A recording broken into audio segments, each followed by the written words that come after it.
From today, we start a new series on Holland and Belgium called Floating Future. Because 60% of the Netherlands is below sea level, the nation is at risk of being swamped by the effects of global warming and polar ice cap melting. Many historic buildings built on reclaimed land are struggling to stay up as their foundations slowly return to the sea. Holland is a beautiful, colorful and lively country. The unmissable canals make its capital of Amsterdam known as the Venice of the North. But what do residents think? They always look, where can we live? And Dutch have something with water. We have small land, a lot of water, the sea, the canals, the rivers. The Dutch are the tallest people in the world, but the elevation of their land is the lowest on the planet. The local people jokingly say taller people will be able to survive a little longer in a flood. But just how low are the lowlands of Holland? Over 1/4 of the country is below sea level, which is where 60% of the population lives. The combination of rising sea levels and an encroachment of the protected dikes could return all that land back to the sea. Amsterdam, which is 1 to 5 meters below sea level, would be flooded. In the North Sea flood of 1953,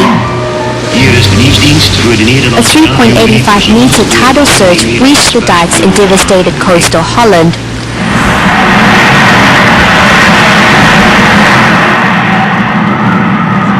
The Dutch had to pile up sandbags.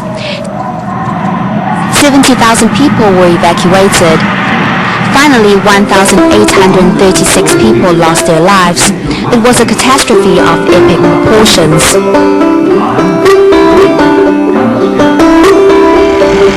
Was it a freak of nature, or was it a wake-up call for modern city developers?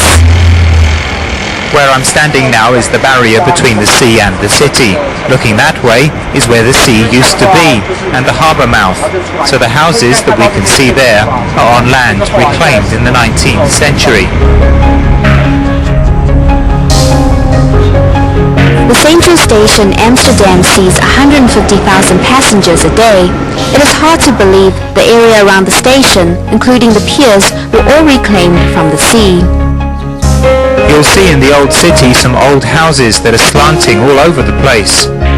Following the canal into the old quarter of the city, these rows of houses facing the water were built in the 17th and 18th centuries. Because of the peaty soil, long timber piles were driven into the ground until they reached the sand place to support the weight of the structure. This caused a lot of problems because the structure is unstable, so a lot of the walls you can see have cracks in them, so it'll slowly topple over. So you can see on the architecture a lot of things called anchors. When you go in all cities here, you can see this is the anchor where the wall and the wooden floors are put together. However the walls are reinforced, the sands of time cannot be held back. The buildings show all the signs of old age. Historic homes cannot stand up straight, and an ancient church leans to one side.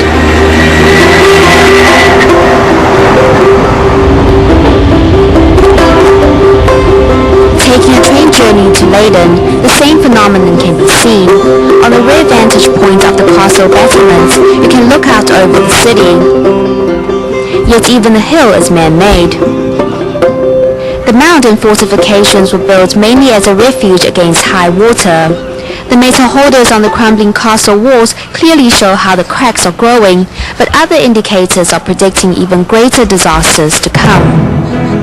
In 2100, will be 1.30 meters, which means that if we do not do anything, half of Holland will be flooded. Now that global warming is causing the sea to rise in low-lying Holland, unless measures are taken to get back to nature, many Dutch towns and villages will literally be given back to the rivers. The Dutch government plans to raise its reliance on renewable energy by 9% points by the end of this year. Half that power comes from wind energy. A lot of investment is going into wind farms, but at the same time, a lot of power is needed to pump water out of the reclaimed land to prevent over half the country from flooding. In just 1 year, over 12 billion tons of water are pumped out of Holland. In the second of our series called Floating Future, we find out what the Dutch did before the event of the electric pump.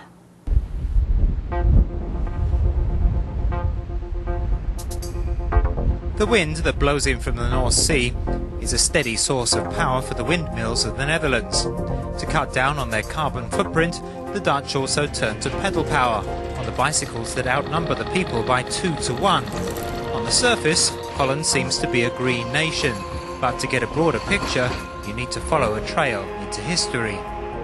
In Holland we have 3,500 polders, and we have to pump water out to keep them dry. And on each day we pump the same amount of water out as the complete region of Tokyo, all the industry and all the people are using in 1 year. So it's a lot of water going from here, from whole Holland, to the sea. They say God created the ocean and the Dutch made the land. Yet the earth seems to be cursed, because no matter how beautiful the landscape of Holland, if it wasn't continually pumped dry, the country would be flooded. The Dutch started to hold back the sea and reclaim the land in the 13th century. The fields below sea level, called polders, must be continually pumped of river and sea water before they can support crops, livestock and even housing. They used planes and let them die, so the polder appeared. So it takes a long time for land to be ready for building homes. It takes thousands. Since land is a valuable commodity in overcrowded Holland, the Dutch looked to the ocean as potential property. Even before the 18th century, reclamation of land on the North Sea coast and beside the rivers had begun.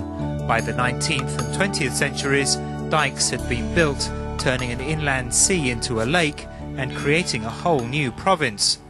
However, there are always two sides to every story. The town of Enkhuizen used to be an important harbour city in the 13th century. Due to land reclamation, it's now a quiet lakeside town. Economic prosperity aside, here a more important index is the water level. The construction of a polder does not stop when the land is reclaimed and grass takes root. Excess groundwater has to be drawn up, and encroaching seawater has to be held back. That heavy responsibility used to fall on the windmills. Before a windmill starts working, the top, which can turn 360 degrees, is moved so it faces into the wind. The energy of the wind is caught by the blades, which turn a vertical tooth wheel.